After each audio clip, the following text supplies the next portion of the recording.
30일 안에 유튜브 구독자 100만 명을 만드는 게 가능할까요? 저는 2017년부터 약 9년간 수많은 콘텐츠를 제작해왔습니다. 제가 그동안 수십 개의 채널을 운영하고 수천 개의 영상을 제작해본 경험을 바탕으로 신생 채널을 만든다면 한 달 안에 구독자 100만 명을 모을 수 있을까요? 2024년 3월 10일 실제로 저는 이 챌린지에 도전했습니다. 결과는 쇼츠에서 보셔서 이미 아시다시피 유튜브 일일 구독자 상승 국내 1등, 전세계 10위권을 달성하며 채널을 개설한 지 단 16일 만에 구독자 100만 명을 달성하게 됩니다. 이 도전을 성공시킨 것은 단순히 운이 아닙니다. 이번 영상에서는 챌린지를 진행하며 사용했던 여러가지 유튜브 관련 정보들을 살짝 공유해보도록 하겠습니다.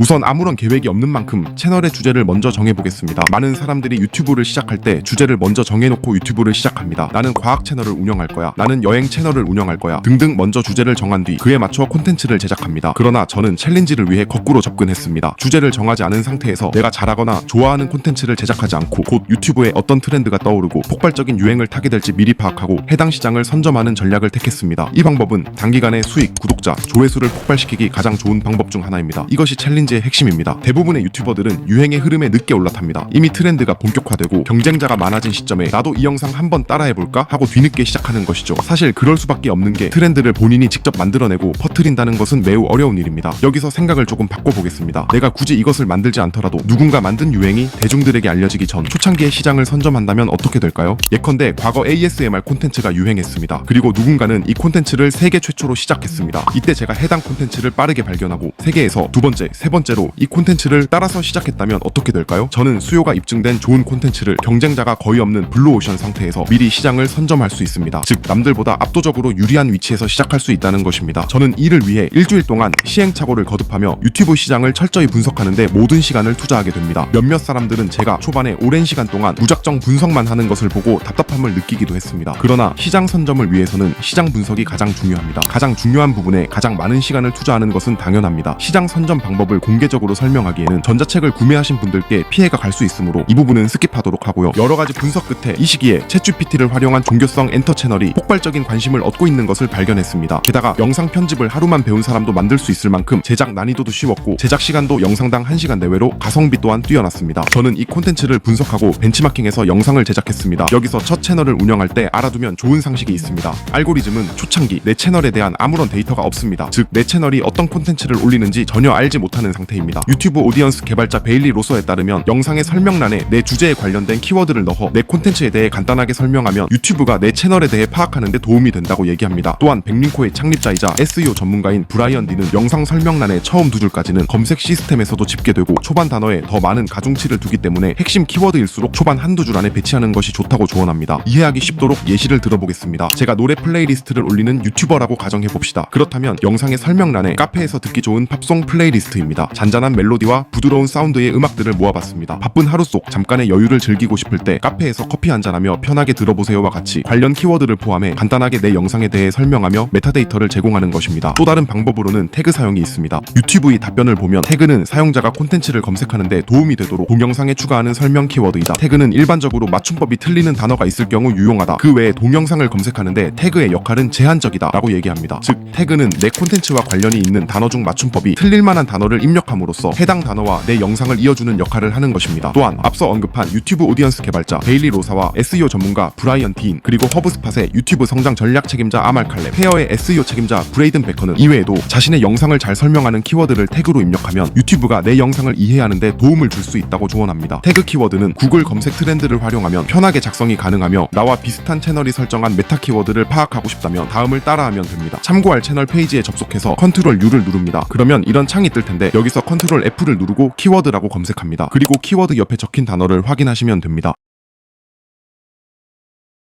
첫째 날 구독자는 하루 만에 2684명이 되었습니다. 사실 쇼츠에서는 밝히지 않았지만 이때부터 5일간 아침부터 저녁까지 교육을 받을 일이 있어 영상을 제작할 시간이 매우 부족했습니다. 그럼에도 저는 이 기간 동안 하루 평균 4개의 영상을 업로드했습니다. 여기서 콘텐츠 가성비에 대한 중요성이 드러납니다. 콘텐츠 제작에 투입되는 시간이 적다면 남들이 영상 1개를 만들 때 저는 더 많은 양을 제작할 수 있습니다. 물론 항상 강조하지만 영상의 개수를 늘리기 위해서 각 영상의 퀄리티를 떨어뜨리는 행위는 절대로 해서는 안 됩니다. 평범한 영상을 하루에 10개씩 올리는 유튜버보다 재미있는 영상을 하루에 1개씩 올리는 유튜버가 압도적으로 성공하기 유리합니다. 콘텐츠 가성비란 결국 채널의 주제 자체가 기본적으로 요구하는 노동력이 적어야 유리하다는 것입니다. 같은 내용을 전달하더라도 애니메이션 유튜버가 자신의 이야기를 30분 분량의 고퀄리티 애니로 제작하는 것과 배우형 유튜버가 카메라 앞에서 직접 30분 동안 말로 설명하는 것은 같은 내용이라 할지라도 그 가성비 차이가 어마어마합니다. 애니 유튜버가 영상 1개를 제작하는 동안 배우형 유튜버는 같은 시간에 영상 10개를 제작할 수 있습니다. 이 경우 애니 채널은 배우형 채널보다 최소 10배의 조회수를 확보해야 겨우 비슷한 수익을 달성하게 됩니다. 유튜브를 운영하는 주목적이 수익인 크리에이터라면 이런 콘텐츠 가성비에 대한 내용은 매우 중요하니 뒷부분에서 더 자세히 다뤄보도록 하겠습니다. 본론으로 돌아와 이렇게 둘째 날도 영상 4개를 제작해 업로드했습니다. 글로벌 채널은 국내보다 구독 유도 멘트 효과가 더 뛰어난 경향이 있습니다. 각 영상의 마지막에 구독 유도 멘트도 빠뜨리지 않고 넣어줬습니다.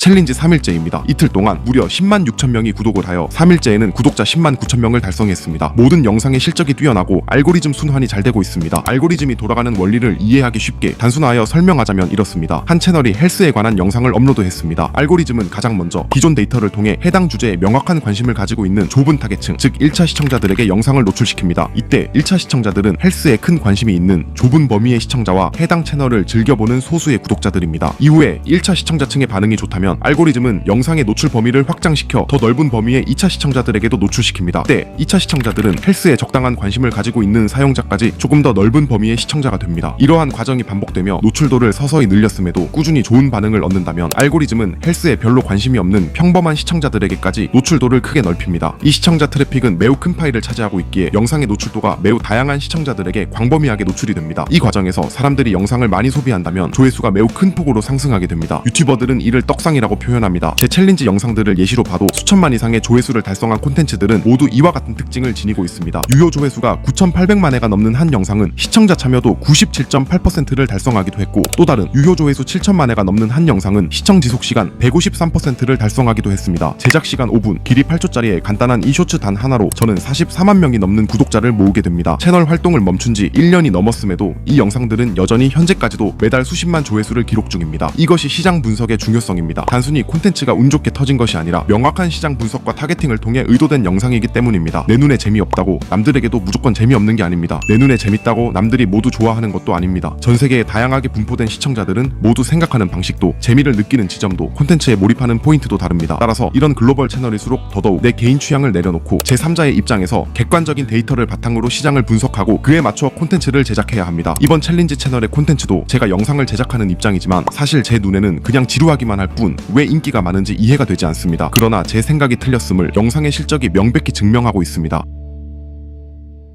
챌린지를 시작한 지 7일차가 되었습니다. 현재 구독자는 35만 2,510명, 조회수는 1,440만 회가 넘어가고 있습니다. 일주일간 하루 평균 5만 명의 구독자가 증가했습니다. 7일차에는 새로운 스타일의 영상을 시도했습니다. 그동안 항상 비슷한 콘텐츠만 제작하기도 했고 시청자들은 의외로 빠르게 피로를 느낍니다. 특히 이번 채널 같은 경우는 단순 포맷의 반복으로 성과를 내는 구조이면서 하루 평균 3개의 영상을 업로드했습니다. 따라서 기존 구독자들의 피로도가 빠르게 누적되고 그만큼 콘텐츠의 신선도 또한 급격히 저하됩니다. 따라서 이대로만 가면 결국 시간이 지나면서 점점 조회수는 줄어들게 됩니다. 콘텐츠의 신선도를 장기간 유지시키는 능력 또한 크리에이터로서 아주 중요한 역량입니다. 이 문제는 유튜브를 오랜 기간 운영한 크리에이터들이 언젠가 반드시 겪어야 될 필연적인 문제점이기도 합니다. 많은 유튜버들이 수년간 구독자를 10만, 20만, 심지어 100만 이상을 모았음에도 결국 이 변화의 단계를 극복하지 못해 채널을 판매 또는 방치하거나 유튜브를 접습니다. 장기적인 채널 운용을 위해서는 기본 주제는 유지하되 시간이 지남에 따라 새로운 길을 뚫기도 해야 합니다. 이런 시도는 위험한 도박의 개념이 아니라 오히려 생존을 위한 필수 전략입니다. 물론 누군가는 영상이 떡상하고 있을 때 괜히 새로운 시도를 했다가 망해버리면 떡상이 식는 것 아니냐며 불안함을 느끼기도 합니다. 그러나 영상의 알고리즘은 개별 실적을 중심으로 작동합니다. 유튜브 공식 알고리즘 디렉터 토드 보프레의 말에 의하면 현재 내가 테스트하는 영상이 망해도 내 채널의 나머지 영상의 떡상에는 아무런 지장이 없습니다. 내가 첫째 날 시험에서 국어, 영어, 수학 점수를 100점을 받고 둘째 날 체육 시험에서 빵점을 받았다고 갑자기 내 국영수 점수도 빵점으로 낮아지는 게 아니라는 것입니다.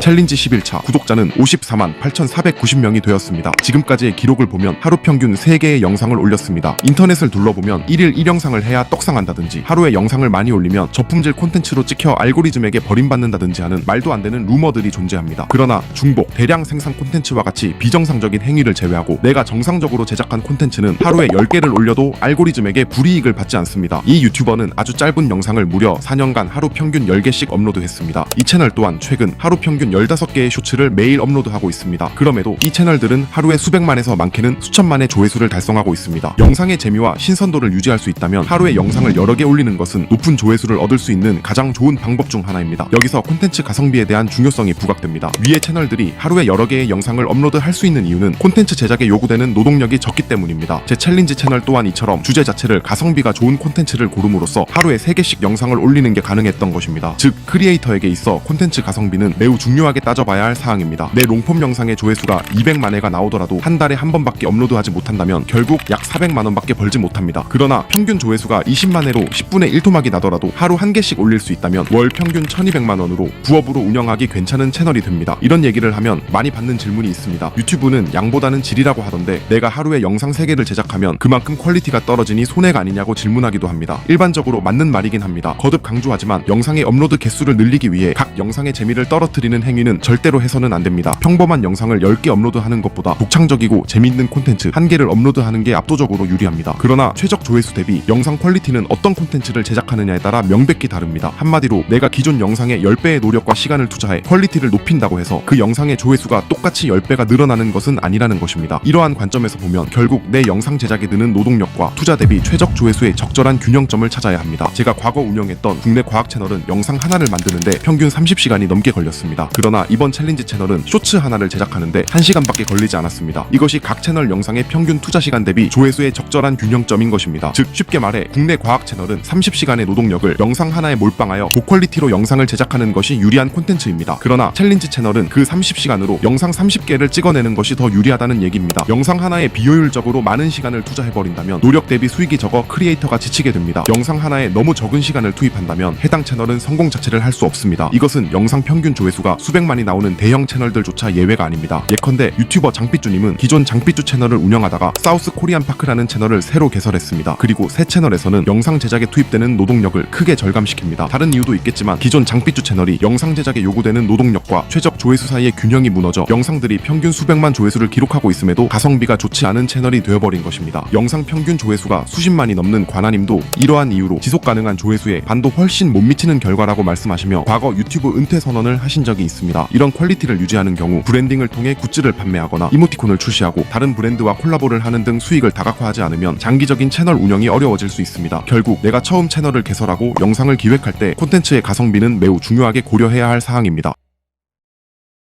챌린지 13일차 구독자는 76만 명을 넘기게 됩니다. 이 시기쯤 국내 유튜브 채널 1일 구독자 급상승 순위 1등을 달성합니다. 전세계 기준으로는 랭킹 10등대에 진입해보기도 했습니다. 개설한 지 2주밖에 안 된 신생 채널이 대한민국 전체 1등이라니 확실히 시장 선점의 압도적인 이점을 다시 한번 느꼈습니다. 이때부터 현재 콘텐츠를 똑같이 따라하는 채널들이 하나둘 보이기 시작했습니다. 이 채널들도 아직까지는 초창기인 만큼 기본적인 콘텐츠 제작 능력만 갖췄다면 빠른 속도로 성장할 수 있을 것입니다. 그리고 이런 채널들이 생겨나며 시장을 잘못 분석한 채널들이 눈에 띄었습니다. 똑같이 챗 GPT로 생성한 이미지면 다 같은 주제일까요? 그렇지 않습니다. 주제는 그런 식으로 결정되는 것이 아닙니다. 주제는 해당 영상이 어떤 시청자 니즈를 충족시키는지에 따라 결정됩니다. 예컨대 음식이라는 큰 틀 안에서도 수많은 주제가 존재합니다. 음식 만드는 법을 알려주는 채널, 식당 음식 리뷰를 하는 채널, 음식을 먹는 먹방 채널 등이 있습니다. 여기서 더 파고들면 아주 많은 양의 음식을 먹거나 매우 빠르게 먹는 챌린지형 채널, 음식을 먹는 소리를 ASMR로 들려주는 사운드 채널, 신기한 방식이나 이상한 조합으로 음식을 만드는 실험 채널, 강아지가 음식을 먹는 모습을 찍는 동물 먹방 ASMR 채널까지도 존재합니다. 이들은 상호 교집합적인 측면이 있으나 엄연히 다른 시청자 니즈를 만족시킵니다. 사람이 음식을 먹는 채널은 시청자로 하여금 대리만족 또는 함께 식사하는 기분을 느끼게 만들어줍니다. 그러나 이것을 빠르게 먹는 도전을 한다면 도전을 관람하는 흥미진진함과 비현실적인 모습에서 자극과 놀라움을 느낍니다. 그리고 만약 그 음식을 동물이 먹는다면 청각적 ASMR을 통한 쾌감이나 귀여운 동물이 음식을 먹는 모습에서 힐링을 느끼기도 하고 그 모습을 관찰하며 신선함을 느끼기도 합니다. 이처럼 영상들이 만족시켜주는 시청자 니즈는 엄연히 다릅니다. 같은 주제라고 내가 요리 만드는 법을 알려주다가 그 음식의 역사에 대해 설명하다가 그 음식의 효능에 대해 강의하는 것은 좋지 않은 방법입니다. 만약 나는 주제에 얽매이지 않고 이것저것 여러 가지를 다 하면서 콘텐츠를 제작하고 싶다 라고 하신다면 그것은 퍼스널 브랜딩의 영역에 들어가야 합니다. 다시 말해 내가 콘텐츠를 활용하여 영상을 제작하는 게 아니라 나 자체가 콘텐츠가 되어야 한다는 것입니다. 시청자로 하여금 음식 리뷰를 보기 위해 내 영상을 시청하는 게 아니라 음식 리뷰를 하는 이지훈을 보기 위해 영상을 시청하게 만들어야 하고 게임 플레이를 보기 위해 내 영상을 시청하는 게 아니라 게임 플레이를 하는 이지훈을 보기 위해 영상을 클릭해야 한다는 것입니다. 퍼스널 브랜딩을 쉽고 빠르게 하는 방법에 대해선 내용이 너무 길어지므로 추후 영상으로 자세히 다뤄보도록 하겠습니다.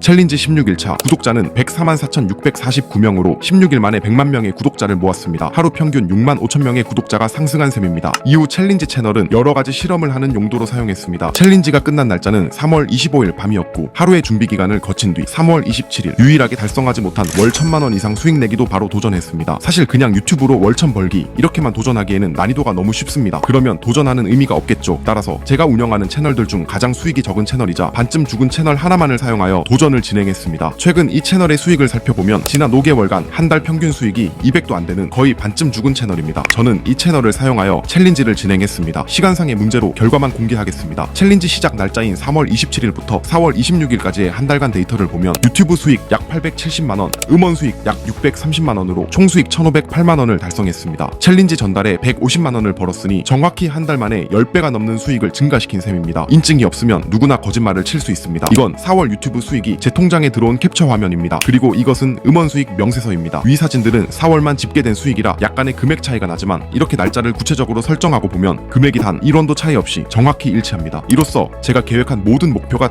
달성되었습니다. 마지막으로 챌린지 채널의 영상을 보면 아시겠지만 영상의 제작 시간도 짧고 편집 효과도 별로 없는 아주 간단한 영상입니다. 콘텐츠 제작 난이도 자체도 영상 편집을 하루만 배운 사람도 누구나 만들 수 있을 정도로 쉽습니다. 즉 저는 편집 실력이나 영상의 퀄리티로 승부를 본 게 아닙니다. 오히려 이런 기술적인 측면에서 보자면 제 영상은 현재 유튜브에 올라오는 다른 AI 영상보다 퀄리티가 훨씬 낮습니다. 그럼에도 불구하고 제가 챌린지를 성공시킬 수 있었던 이유는 하나입니다. 미리 트렌드를 파악하고 시장을 선점하여 트래픽을 독식하는 압도적인 혜택을 누렸기 때문입니다. 이처럼 시장을 선점하고 트렌드를 미리 파악할 수 있는 방법은 누구나 따라할 수 있도록 고정 댓글로 신청이 가능한 전자책에 상세히 기록해놨습니다. 전자책에는 제가 유튜브 활동 9년간 얻은 노하우와 지식, 여러가지 꿀팁들을 200페이지가 넘는 분량으로 전부 책에 담아놨으니 필요하신 분들은 구매해서 읽어보시면 도움이 되실 겁니다. 또한 유료로 채널 피드백 및 컨설팅을 진행하고 있습니다. 제가 직접 1대1 채팅을 통해 진행하다 보니 하루에 받을 수 있는 인원이 매우 제한적입니다. 관심이 있으신 분들은 아래 고정 댓글을 통해 신청해주시면 선착순 순서대로 하루 약 2분께 제 모든 지식을 활용하여 최적화된 피드백을 드립니다. 앞으로 이 채널에는 각종 유튜브 관련 여러가지 정보와 노하우가 업로드될 예정입니다. 유튜브를 운영하시는 분들이나 크리에이터로서 함께 공부해 나가고 싶으신 분들은 구독을 눌러주시면 도움이 되는 정보들을 많이 얻어가실 수 있을 것입니다. 이상 크리에이터 이지훈이었습니다.